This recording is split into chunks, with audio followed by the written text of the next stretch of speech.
Welcome to Hollywood.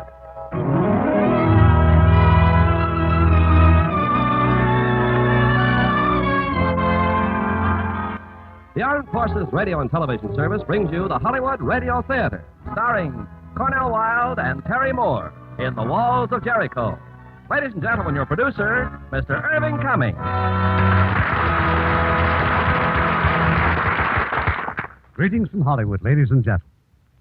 There is a well-known saying, there's no fury like that of a woman scorned. And we shall prove it in tonight's play, The Walls of Jericho. This best-selling novel by Paul I. Wellman was made into an absorbing motion picture by 20th Century Fox.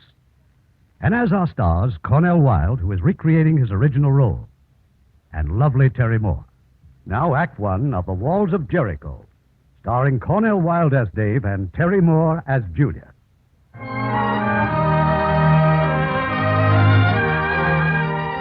The year is 1908. In Washington, Theodore Roosevelt is serving out his last year in the White House. In New York, Wall Street mutters of another financial panic. In Chicago, a woman is arrested and tried on a charge of driving an automobile without the presence of a male escort. And in Jericho, Kansas, there's talk of paving Main Street. Young Dave Connors, the county attorney, is the moving force behind that project. Right now, Dave and his wife, Belle, are at the supper table.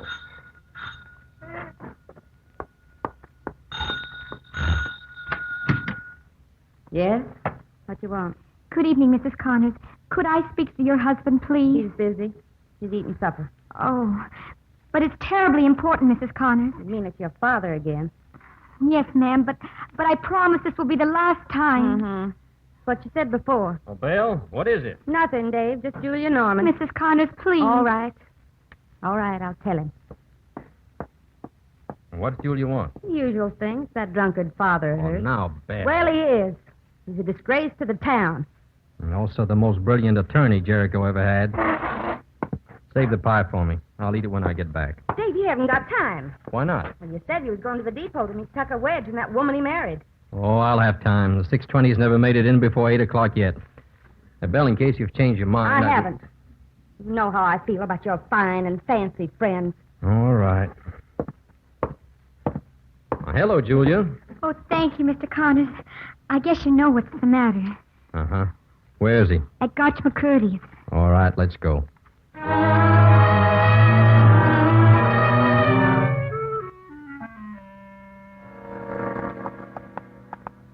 I kept asking Mr. McCurdy to let me go in and get my father because we have to leave on the 6:20. Leave? Where you going? To Chicago first if my father is well enough. Well, we'll see. You wait outside here. All right. McCurdy? Hey, Gotch. What do you want? Jeff Norman. This is a livery stable, Connors, not a saloon. Now, let's see that you keep it that way. Next time we find liquor around here, you'll get more than a fine. Now, where's Mr. Norman? You got a search warrant? Nope. And you ain't gonna go snooping around, even if you are a county attorney. Mr. Norman! Jeff Norman! Get out of here. Is that crowbar intended for me? Well, make up your mind. What's it to be, Gotch? I was just testing you, Mr. Connors. You can go in and get him. Thank you. Mr. Norman? Well, well. Were you calling me, huh, Dave? Mr. Norman, Julia's waiting for you. She's a good girl, Dave. Wonderful girl. She sure is, sure. Now, you've got to catch a train. You know why, Dave? Mr. Norman, would you... My cousin died, Dave, way off east in Delaware. Left her whole estate to Julia and me. That's why I'm celebrating, you see. Julia and me. We're going back to collect the money. Gotta celebrate. Come on now, Mr. Norman. You can hold on to my arm. Come on. No, not ready yet. Yes, you are. Now, on your feet. Where'd you get that bottle? Now, Mr. Norman, where'd you get that liquor? Same place your wife gets hers. Sorry, Dave. Shouldn't have said that. Didn't mean it. I know. Oh, all right. Take me to Julia.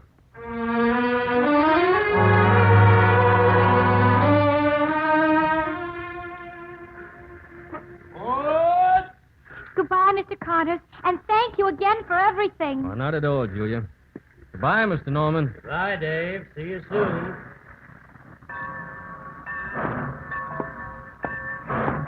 Dave! Hey, Dave! Hey, Tucker, you old son of a gun. How are you? Welcome home. I told Algeria you'd be here to meet us. Oh, it's good to see you. I'm sure I'd know you anywhere. Oh, now, really, ma'am, why? Perhaps because Tucker's talked of no one else. Wait until you meet Dave, how he can tell a joke. And as smart as he is good-looking. Oh, please now, honey. I didn't go on quite that strong. Well, almost. Well, Dave, suppose you say something. What do you think of my bride, huh? Well, I'm sure she's going to be quite a revelation to Jericho. Thank you. Tucker, these your suitcases? Yep, sure are. Hope you brought along your rig, Dave. Hate to pack these all the way to the hotel. Hotel? Yes. Tucker says he doesn't want to take me to his old home. He wants to wait until he can build me something suitable. Oh, I see. Well, my rig's over there. Good.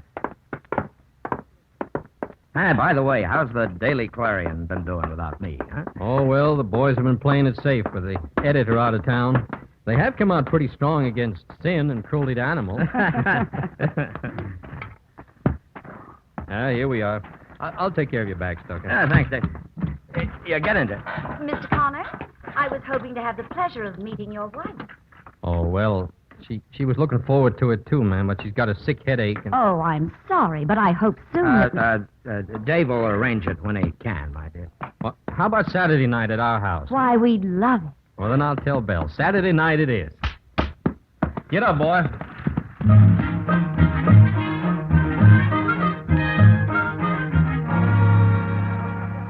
And this is Tom Ransom. He runs the best dry goods store west of Topeka. How do you do, Mr. Ransom? Happy to know you, Mrs. Wedge. This is my daughter, Margie. How do you do, Mrs. Wedge? My dear. And these gentlemen are Judge Hutto, Mr. Pettigrew, Dr. Patterson, and a certain newspaper editor known as Tucker Wedge. An honor, Mrs. Wedge. My pleasure, ma'am. Gentlemen, And now that Dave's done the honors, my dear, may I present your hostess? at last, Mrs. Connors. I've so wanted to meet you. You have? I hope you like living in Jericho. How can I help it?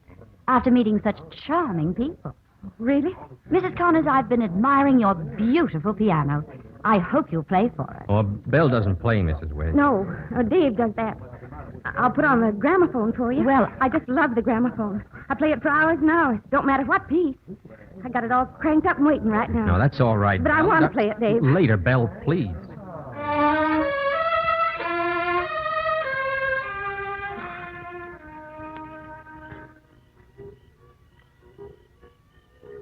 This is one thing Tucker didn't tell me about Jericho.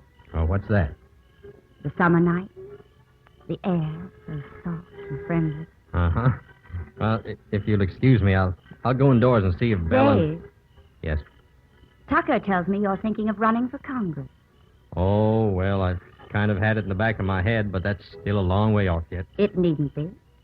I'm sure you'd have the support of the Daily Clarion. Well, I hope so. The paper could be a great help in the things I want to do. Mm-hmm. You must drop by sometime and tell me about it. Oh, thanks, I will. When? Well, I don't know exactly yet. Tomorrow? No, I'm afraid I have to go to Topeka tomorrow. Then as soon as you get back. Well, all right. Suppose all of us have lunch at Ajax's house then. Huh? Oh. Well, you and Tucker and I. I see. Perhaps we had better go back indoors, Mr. Connors. Your nights are colder than I thought.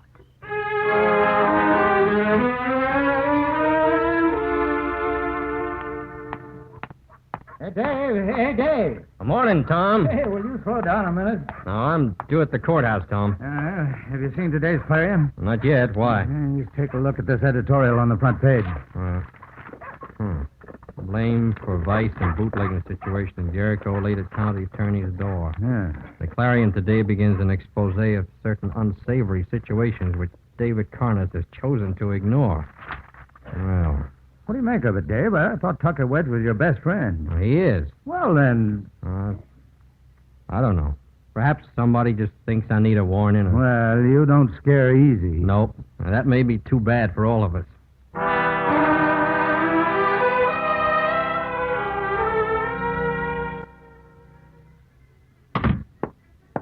Belle. Belle. Go, Davy. Belle. No, Davy, don't turn it off.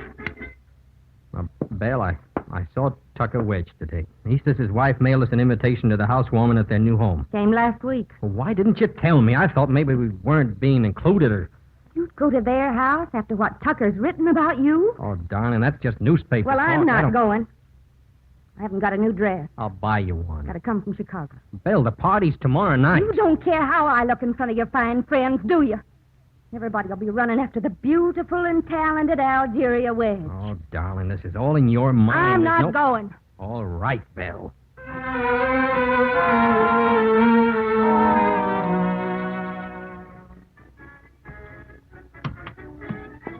It's you, Dave?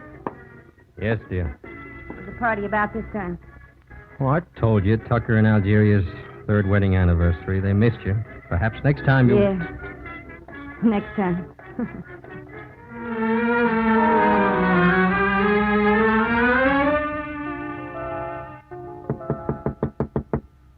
Belle, you finished dressing?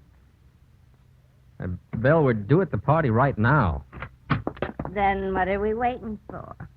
Oh, Belle. Tucker and Algeria, my dears, I'm so honored to be one of your guests and to meet the great Senator Grimes. Belle. Oh, Belle. Go on, Davy. Go on by yourself. It'll always be this way.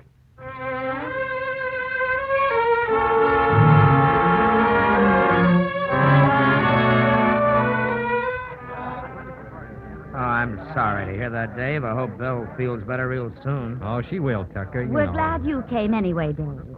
We'll introduce you to Senator Grimes as soon as I can tear him away from that pack of women. Meanwhile, you know where the refreshments are. Yes, the center of that pack of men. Evening, Dave. How are you, Tom? Yeah, I'm glad you're here, Dave. Tonight can be the turning point in your career. Oh, you mean Senator Grimes? Yeah, he controls the state machine. If he takes a liking to you, you're as good as on your way to Congress. Well, I still haven't made up my mind. Yeah, you better before the evening's over. Dave, Oh, good evening, Judge Hutto. been looking for you, son. I just hired me a new assistant to work in my office, and she wants to meet you. You say she? Why, certainly. Been looking for you, son. Yes, sir. A real, live, honest-to-goodness she lawyer. Come on, Dave. Well, I'll be...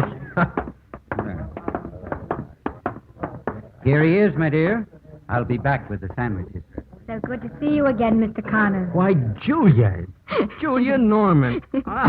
I'm surprised you recognize me. The last time you saw me, I was just a freckle-faced kid getting on a train with her father. But it's only a few short years, and now the way you look, why, it's almost a miracle. The miracle to me is that Judge Hutto has taken me into his office to read law for him. He's a smart man. He's using his head, or at least his eyes. Hey, Dave, I just found out why Senator Grimes is here. You have, Tom? Yeah, Tucker is going to announce that he's running for Congress with the senator's support. Oh, so that's it. I told you should have made up your mind sooner. Now it's too late. Well, what's done is done, Tom.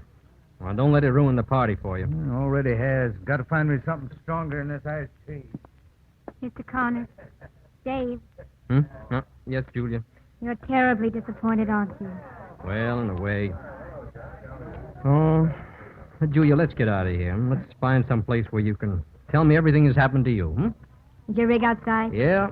Then I know a place. Whenever I was troubled, I always used to go there and just sit.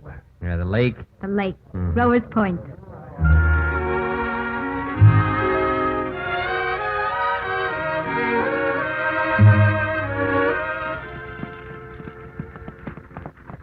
I'm sorry to hear about your father, Julia. He was a fine man. Well, at least it wasn't a long illness. He lived long enough to see me enroll in law school. Oh, was it his idea? Mostly late, yes. You see, before I was born, Dad was sure I'd be a boy. Then he just kept on pretending that I was. He started teaching me law when I was 10. Maybe that's why I had so little trouble with the bar examinations. After that, I wrote Judge Hutto. He gave me a job, and well, here I am. And I'm glad. Good. Oh, let's stop over there, Dave, by that tree at the edge of the water. All right. Oh, boy.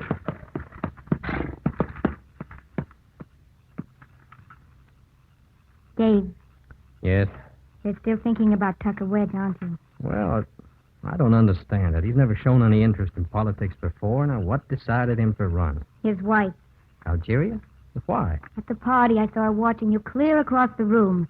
She likes you too much, Dave. Oh, now, just a minute. She likes you and she can't have you, so she's going to make what she does have climb the ladder until he's more important than you are. Hey, that must have been some law school you went to. Some things you don't have to be taught, Dave, if you're a woman. Oh, I guess not.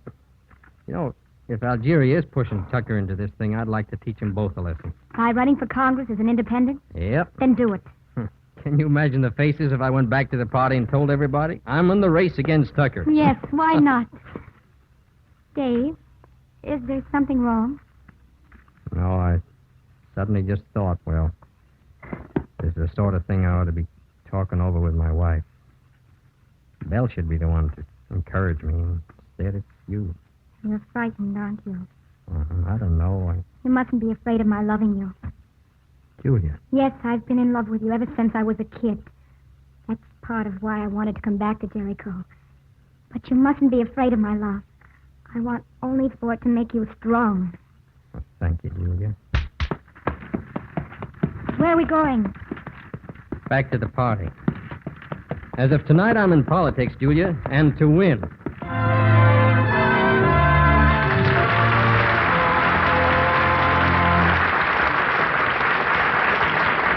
We'll continue with Act Two of The Walls of Jericho in just a moment. Our servicemen in Europe have a wonderful opportunity to observe new customs and traditions, and they're finding out that these ideas of other people aren't so strange after all. For instance, in almost every country, France, Spain, Scotland, the Scandinavian countries, Germany, Greece, Austria, there are special celebrations on the 24th of June every year.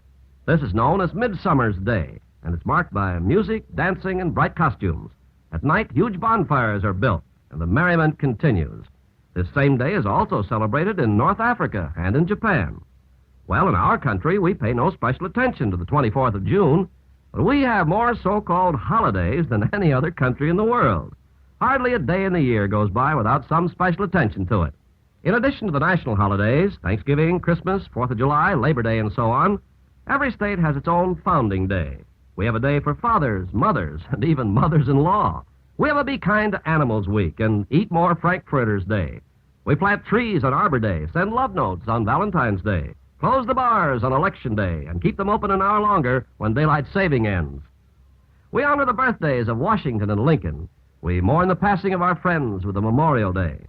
Yes, like all countries, we set aside special days for special consideration. True enough, the way in which we celebrate them may be different, but the ideals are the same. These things that have become customary and traditional are important to the people who follow them, and our servicemen are helping to maintain goodwill by observing the customs of other people in other lands. Now, our producer, Mr. Cummings. Act Two of The Walls of Jericho, starring Cornel Wilde as Dave and Terry Moore as Julia.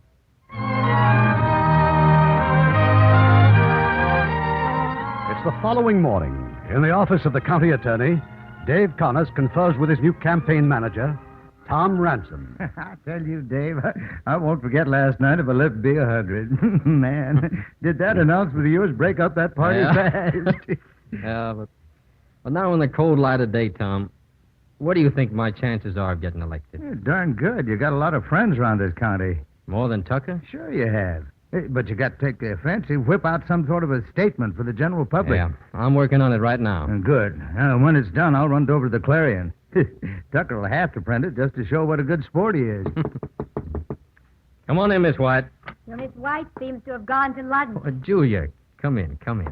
Hey, Tom, would you mind just... I'll just be a minute, Mr. Ransom. Oh, sure. I'll be right outside. Oh, darling, I've been counting the hours till I could see you. Please don't, Dave, don't. Oh, but Julia... I came here, Dave, to tell you I made a mistake last night. I shouldn't have said the things I did. What, you mean about loving me? Yes. Try to understand, Dave. I've loved you since I was a child. When you used to come and see my father and didn't even know I existed. And later, when you had to go down to Gotch McCurdy's livery stable and bring Dad home, I wanted so to tell you how I felt. Julia... It was seeing you again last night after all those years. I couldn't hold it in any longer. But it's wrong. All wrong. Because I'm a married man. Yes. But, Julia, I need you. You're I don't know... saying that out of a sense of gallantry. A woman says she loves you, so you must say as much. Oh, no, it's not that at all. If you knew what my life with Belle has been... I don't want to hear about... Dave, we mustn't see each other again. Julia. We mustn't. Already Tom Ransom knows I'm here in your office. I'm rooming with Tom and his wife. If they see you calling I on me... don't care. I'm going to see you tonight. Goodbye, Dave. Julia, listen to me. Goodbye.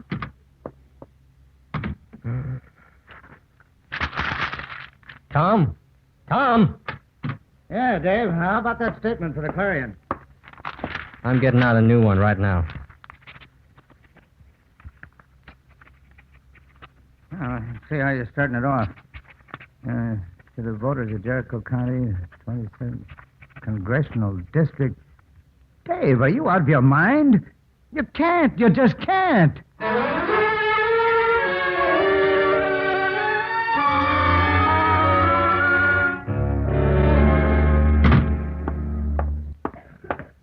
Algeria! Algeria! Yes, dear.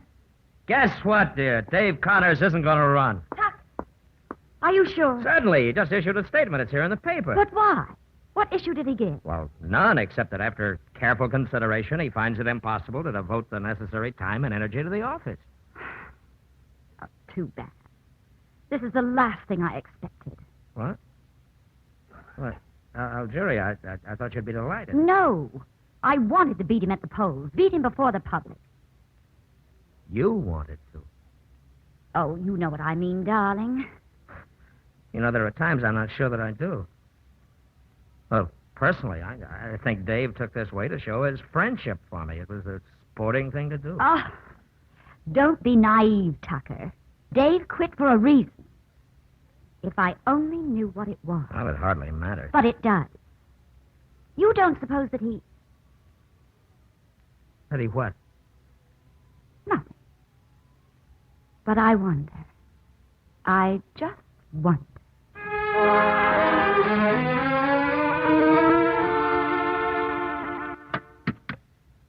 Oh, good evening, Mr. Connors. Well, hello, Margie. Oh, I'm sorry, Mr. Connors, but Father's working at the store tonight, and Mother's at choir practice. Yeah, well, is Julia in? Mm-hmm, in her room.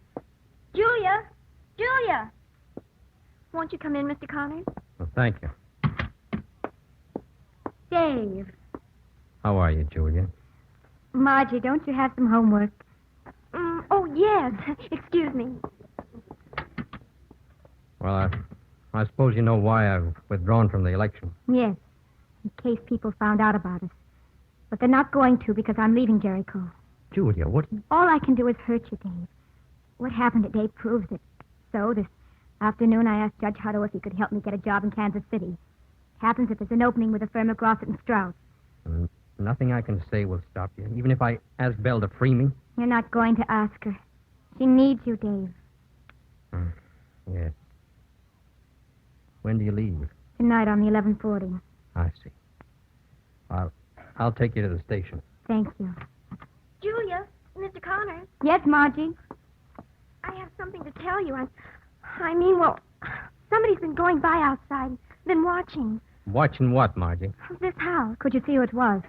Well, yes, Mrs. Wedge. Algeria. Well, I didn't know what to do. I mean... That's all right, Margie, and thank you. Uh-huh. Well, let me know if I can help you pack, Julia. I will, dear. See what I mean, Dave? You mustn't go to the station with me. Julia, come here. Goodbye, darling. Goodbye.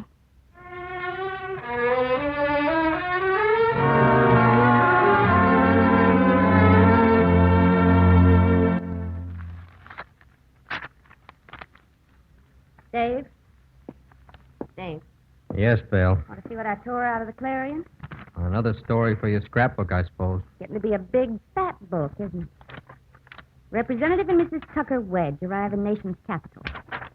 Wedge on Ways and Means Committee. Congressman Wedge and wife accompany President Taft on Western tour. All these headlines. I could have read just as easily Congressman and Mrs. Dave Connors. Yes, just as easily. But you didn't seem interested at the time. That's right. It's all my fault. Oh, Belle, what is it? You refuse to have friends, you won't go to parties, and yet you're angry because we're not in the headlines. Oh, what's wrong, honey? You didn't act this way before we were married. Belle? Belle, how would you like to go up to Chicago for a few days and buy you some new dresses? No. Huh? Oh, Belle, leave that gramophone alone. Belle!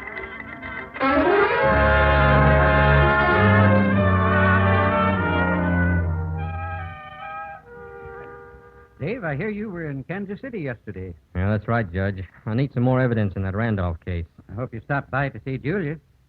No, I didn't. Oh, that's too bad. Think she would have liked to see you.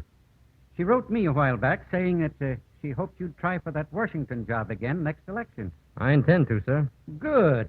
This time you won't have Tucker for competition. Here he's putting himself up for senator. Oh?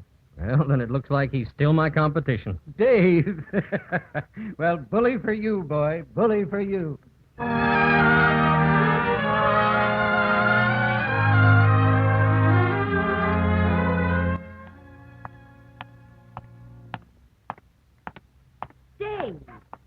Dave Connors. Well, hello, Algeria. I thought that was you coming out of City Hall. How are you, Algeria? We weren't expecting you and Tucker back in town till next week. Well, Tucker decided to get an earlier start on his campaign. Now that you're running against I see. you look wonderful, Dave. And you too, Algeria. I'm not too sure how Jericho's going to take to that skirt you're wearing. Well, it's time that Main Street saw a woman's ankle. You see plenty of them in Washington and New York. Well, perhaps, but this is Jericho. Well, you should be encouraging me, Dave. After all, I'm giving the home folks something to gossip about besides Tom and Myra Ransom. Tom and Myra? Dave, surely you've checked up on the background of your own campaign manager. Algeria, what about Tom and Myra? I think you'd better ask Tom. Well, I will, but I want to know what other people are saying. Well, when the Washington papers carried the story of your running for the Senate, they carried Tom Ransom's name, too. Well? Some people we know in the Capitol used to be friends of the Ransoms when they lived back in Virginia. It seems that Tom and Myra aren't married. They never have been. I don't believe it. Well, that's the story, anyway. I'll have to hear it from Tom's own lips. And even if it's true, it won't make any difference to me. It won't. No. And one thing more, Algeria. There's no such gossip going around town. Just see to it that you don't start it. Or have you already? I see. You're really out to win, aren't you? Yes, Dave. And I will.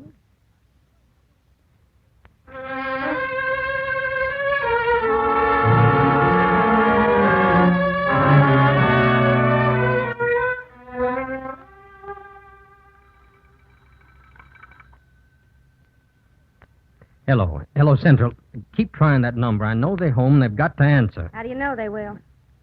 Went by Tom's house. He wouldn't come to the door. He and Myra can't lock themselves away from the whole town. I would. A story like that got around about you and me. Belle, will you please get that front door? All right. Hello, Central. Central, this is Dave Connors. Will you please try 016 again? Thank you. Dave, come here. Yes, what is it? This note was stuck in the door. See it. Dear Mr. Connors, I thought you could help me, but I guess nobody can. Please tell my father and mother not to look for me. Goodbye, Margie Ransom. I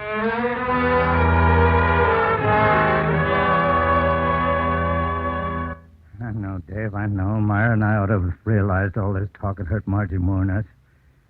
Maybe we should have told her the truth long ago so she'd have been ready for it. Oh, there's no use blaming yourselves now, Tom. Right now, we got to try to find the girl. The sheriff is looking, you said. Yeah, but they're doing it by guesswork.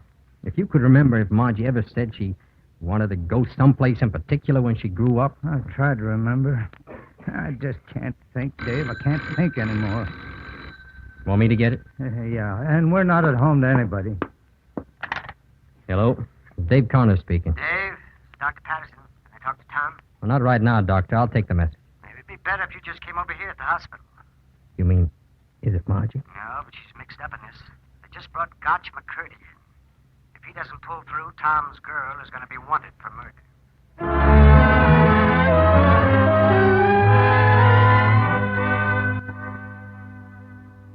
One of the brakemen found him down in the freight yard. He was dying when they brought him in here. Gotch kept saying Margie did it to me, the ransom girl. Hit me with a shovel. Well, that's all, Dr. Patterson. You couldn't get any details out of him? No, he went into a coma right after that. He'll be gone in a couple of hours. Oh. Then his words are, in effect, a deathbed statement. Yes, but what in the world was Margie doing down there in the freight yard? Running away, probably. You have any idea where she is now? Well, it depends on how much of a head start she has. Any way of telling when Gotch was injured? Yes.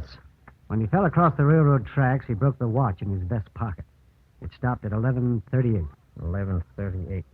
Wait a minute. That's just before the 11:40 to Kansas City. Do you have any money to buy a ticket? Well, not according to Tom, but she might have tried to sneak into one of the baggage cars. Yeah. But there were a couple of other trains going north. She might have taken any one of them. Unless you think she has some special reason to go to Kansas City. A special reason why? No, I guess not, Doctor. As you say, she probably headed north.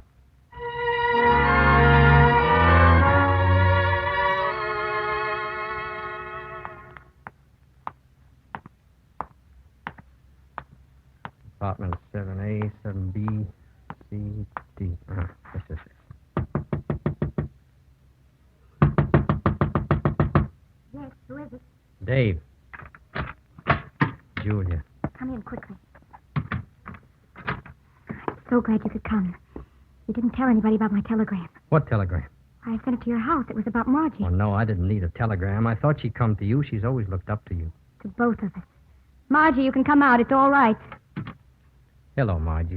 Oh, Mr. Connors. Mr. Connors. Oh, it's going to be all right, Miss Margie. All right. I didn't mean to kill him. He saw me crossing the freight yard, and he kept coming at me.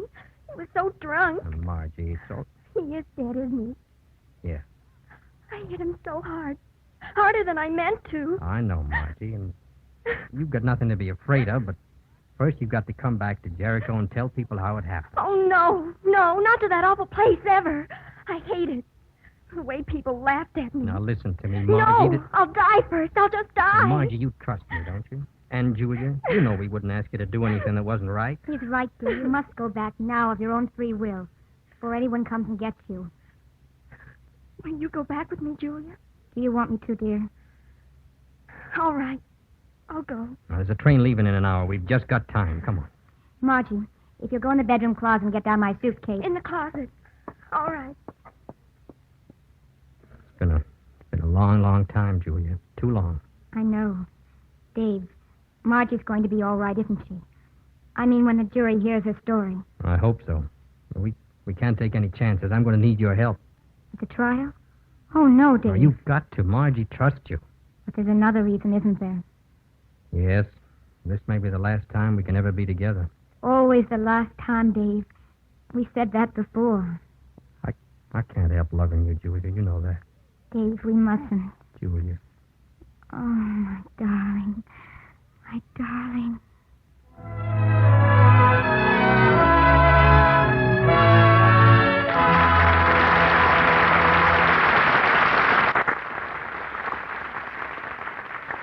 In a moment, Act 3 of The Walls of Jericho. Make a friend, and you make an ally. There's a thought for you to keep in mind, as many another American has. Although Emory Alvord graduated college with an A.B. in agriculture, he wasn't completely happy. Through the work of a local missionary group, he discovered there was a great need for agricultural assistance in southern Rhodesia. So together with his wife, Alvord volunteered for the job. At first, they found the backward Bantus disinterested, the climate almost unbearable, and living conditions far from ideal. But Alvord wasn't discouraged. He planted a corn crop that yielded more than the natives had ever seen. Then the Alvards built a new house for the boss of the village, not a crude hut like all the others, but constructed of bricks which they made themselves from straw and mud. When it was finished, the boss moved in with some misgivings, spurred on by the local witch doctor. Gradually, however, as the Alvards' work brought bigger and better crops to the natives and improved their living conditions, the fears and superstitions of the natives were dispelled, and eventually, even the witch doctor was won over to Christian thinking.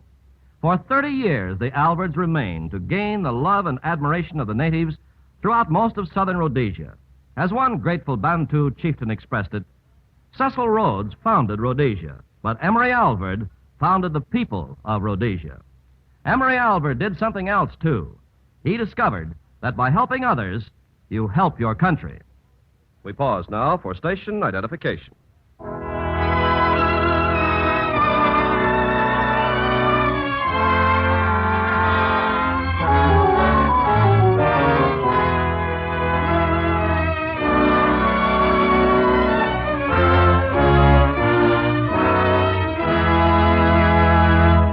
The curtain rises on Act 3 of The Walls of Jericho, starring Cornel Wilde as Dave and Terry Moore as Julia.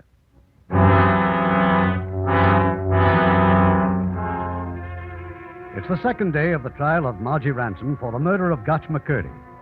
In the hot and crowded courtroom, judge, jury, and spectators watch the prosecuting attorney and Dave Connors, chief defense counsel, battle for the advantage. At the defense table, Julia Norman busily takes notes on the arguments. And then in the last row of the spectators, a man and a woman get up and slip out of the courtroom. Objection sustained. The prosecution may proceed. Now, Dave's sure not letting the thing get past him, is he? Do you think he'll get her off, Tucker? Oh, very likely. Everybody knows the girl couldn't commit murder. Why not? What?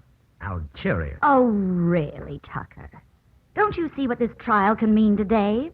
All this free advertising just before the election? Oh, Dave's just lucky to have a good case, that's all. You don't have to help his luck by printing everything he says in your own newspaper. My dear, I happen to be a newspaper man. And a candidate for the United States Senate. Or are you going to let Dave take the job by default? Please, Algeria, I can hardly arrange for Margie Ransom to be convicted just to win an election. No, I suppose not. But there ought to be something you can do to offset Dave. Well, we'll see. Meanwhile, don't forget we're having lunch together.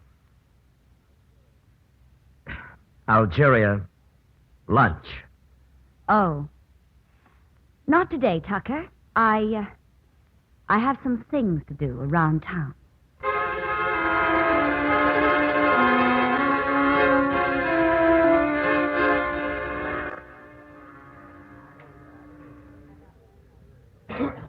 Your Honor, the state at this time wishes to continue the cross-examination of Marjorie Ransom. Marjorie Ransom, take the stand. Now, Miss Ransom, you told us that on the night in question, Mr. McCurdy followed you to the freight yard. He seized you, and in self-defense, you swung the shovel at him. Yes, sir. Now, will you tell us what you were doing in the freight yard at that time of night? Running away. Ah, yes. Yes. Running away. From what? Well, I Well, go on, tell us. was just running away. Just running away. And you intended to let no one stop you. That's why you hit Mr. McCurdy, wasn't it? Your Honor, objection. All right. All right. I withdraw the question. Now, Miss Ransom, would you tell the jury why, if you were simply defending your honor, you didn't stay and report it to the proper authorities? I didn't realize I'd hit him so hard. Oh, come now, Miss Ransom. Did you or did you not run away because you knew you had killed Mr. McCurdy? That you were guilty of murder? Yes? Oh! That's all, Your Honor. You may step down now, Miss Ransom. Your Honor, the defense calls Miss Julia Norman to the stand. Julia Norman. Hey, Dave. You solemnly Dave, I've got to see you. No, not now, Tom. But I have to show you something. Later, Tom. I do. take the stand. Will you give your name, please? Julia Norman. You live in Kansas City? Yes. Your occupation? Attorney at law. You formerly lived in Jericho? Yes. How long have you known the defendant? Most of her life. And did she ever come to see you in Kansas City? Yes. She came to my apartment the morning following Mr. McCurdy's death. I see. And what did she tell you about her running away? Did she consider herself a fugitive? She did. What? A fugitive, yes. From slander and cruelty and prejudice. Occasioned by what, may I ask? By circumstances over which she had not the slightest control. Her birth. The attorney for the state will refrain from questioning the witness until cross-examination. Now, Miss Norman, tell the jury what else you and the defendant may have discussed in your apartment at Kansas City. We talked about a return to Jericho. After she had learned that Mr. McCurdy had died and that murder charges had been filed against her? Yes. She decided of her own accord to come back here to answer the charges and prove her innocence. Thank you. Your witness, Mr. Pettigrew. Oh, Miss Norman. Do I understand you to say that the people... Dave, you've of the got city to of read this Jericho- newspaper. Later, Tom. Dave, it's the Clarion. This is what is on the street right now. All right, let me see it. Dave Connors sued for divorce. Wife name's Julia Norman, correspondent. Very generous of you, I'm sure. Miss Norman, tell me, what is your relationship to the chief counsel for the defense, Mr. Connors? Associate counsel. Is that all? Don't answer that, Julia. Your Honor, I asked for a recess. For what purpose, Mr. O'Connor? It's partly a personal matter, Your Honor. It requires my immediate attention. Well, unless the matter has some bearing on the case before It could well have, sir. Unless I settle it now, it may become highly prejudicial to the defendant. Very well, Mr. Connors. This court stands adjourned until 10 o'clock tomorrow morning.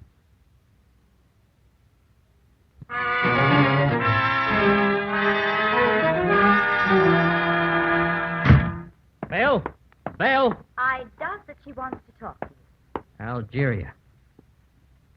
So, you're behind it. Right out in the open, huh? Right out in the open. And don't think you can persuade Belle to change her mind. Where is she? Belle? Belle? Belle. Get out of here. Now, listen, Belle, I'm not going to let you drag this thing through the mud. Dragging who through the mud? You can have the property, everything, but if you try to make a scandal, I'll fight you to the end. There's more at stake here than an innocent woman's reputation or your petty revenge on me. Now, you've listened to Algeria Wedge, and why not, Mr. Connors? I've spent a good deal of time watching you. I know about your trips to Kansas City. Oh, and that proves everything, doesn't it? Come on, Belle. Let's just sit down and talk this over. Get out of here. Belle, will you... I hate you. Never good enough for you. No. You married me when you had nothing. When you started up, you were ashamed of Now, me. you know that isn't so. Keep away from me. Look, you're all upset, Belle. I told you to get out of here.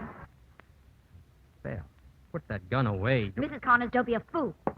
Come on, Belle. Here, give me that gun. No. Oh.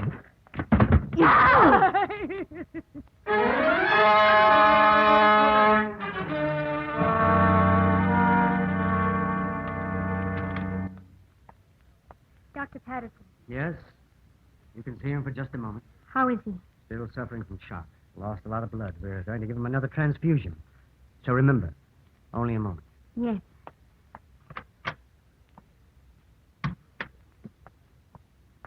Dave, Julia, I wanted to see you at the trial.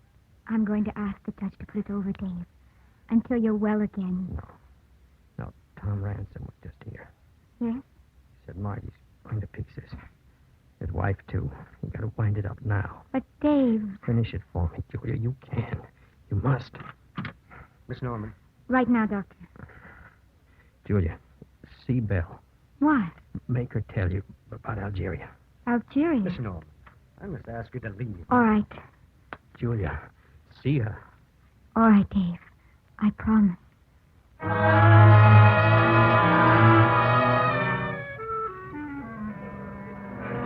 Then it is the understanding of this court, Miss Norman, that you do not wish a postponement. That is right, Your Honor. Very well. You may call your next witness. Before doing so, Your Honor, may I point out that this case is no longer an ordinary murder trial. It has become a political contest, which may well deprive the defendant of a right to a fair trial. Your Honor, I protest. The word has gone out. Beat Dave Connors in court, and you won't have to beat him at the polls. Your Honor, this is outrageous. I insist that the jury be dismissed while these fantastic charges are being aired. The court will decide if the charges are fantastic, Mr. Pettigrew. May it please the court, I make the following offer of proof. 1, that the divorce action filed by Mrs. David Connors against the chief counsel for the defense in this case was instigated by the wife of Tucker Wedge. 2, I shall prove that the charges in the divorce complaint linking my name with Mr. Connors came from the fertile imagination of Algeria Wedge. And 3rd... Your Honor... I anticipate your objection, Mr. Pettigrew.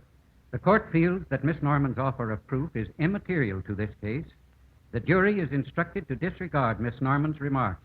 Judge Hutto, if I may... Miss Norman, I suggest that you proceed with your defense, if any. Then, Your Honor, may I take the stand to answer the last question which was put to me yesterday by the prosecuting attorney, just before we took the recess. Very well. Mr. Reporter, read the concluding question of yesterday's session. Question. Miss Norman, what is your relationship to the chief counsel for the defense, Mr. Connors? Answer, associate counsel. Question, is that all?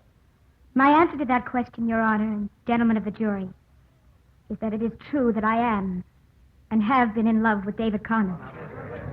But that there is anything scandalous in our relationship, that we have ever at any time done anything to spoil it, that we are guilty of the conduct described on the front pages of the papers, I deny just as forcibly as I confess my love. My first reaction to Mr. Pettigrew's question yesterday was anger and bewilderment. I was ashamed. I wanted to run away. Just as Marjorie Ransom ran away when she was faced with the slander and gossip of this town. Your Honor, this is no longer testimony, it's argument. Yes, Mr. Pettigrew. My concluding argument.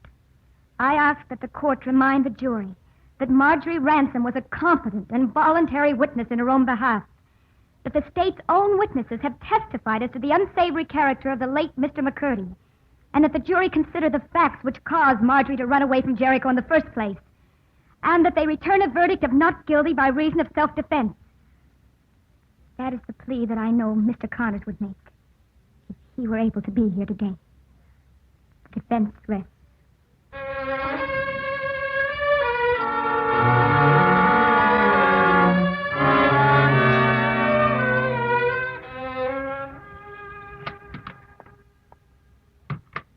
Julia.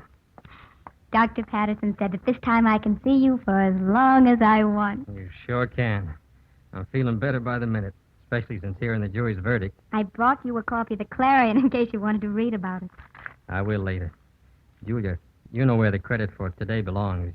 You were wonderful. I'm glad you think so. But maybe you'd better read the Clarion right now, at least Tucker Wedge's statement. Tucker's? Mm-hmm. Right here on the front page. All right. Let's see. An open letter to the citizens of Kansas. This afternoon in Jericho County Courthouse, more than an accused girl was vindicated. All doubts are now wiped away, and David Connors stands clearly before us as the logical choice as Senator of the state of Kansas. Therefore, I ask my supporters to cast their votes for my lifelong friend. My lifelong friend. And that part, I'm sure, is to put Algeria in her place once and for all. I hope so. Dave, what about Belle? I'm not going to prefer charges. I told the police I wouldn't sign a complaint. I'm glad. Well, I'll be going, Dave. What for? There happens to be a train to Kansas City in just 35 minutes. Julia. Yes? Belle is still going through with her divorce. She is? Yes, and if you're going back to Kansas City simply to help me, it won't make any difference. Well, do you want me to stay? I want you to want to stay. Oh, I do. Oh, I do so much, Dave. I'm so tired of running away. Well, you'll never have to again. You've come home, Julia. Home to stay.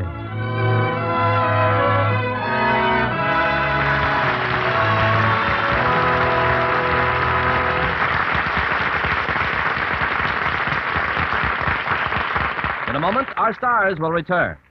This is really a story about two people.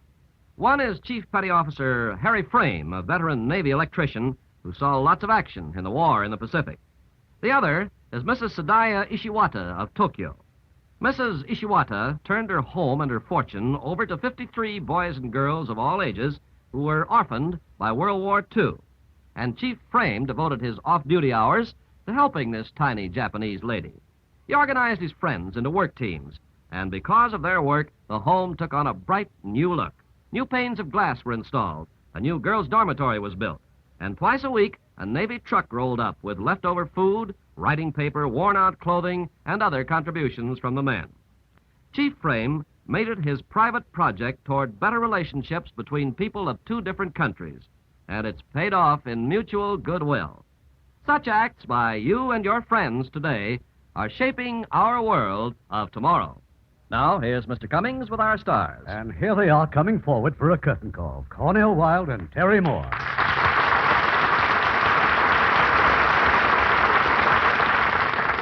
Cornel, did you know that the Photoplay Magazine Awards this year voted Terry one of our most promising young actresses? Yes, indeed, and I think they used excellent judgment. Well, you're very nice to mention it. Not at all, Terry.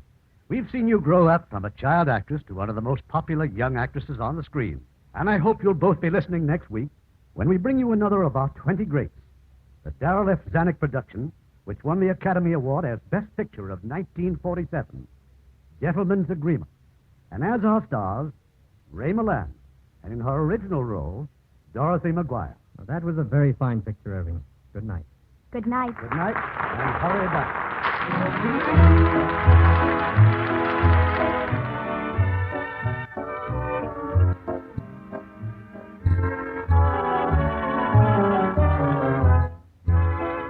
Radio Theatre is produced by Irving Cummings. Our orchestra is directed by Rudy Schrager. This is your announcer, Ken Carpenter, inviting you to be with us again next week at this same time for another presentation of the Hollywood Radio Theatre.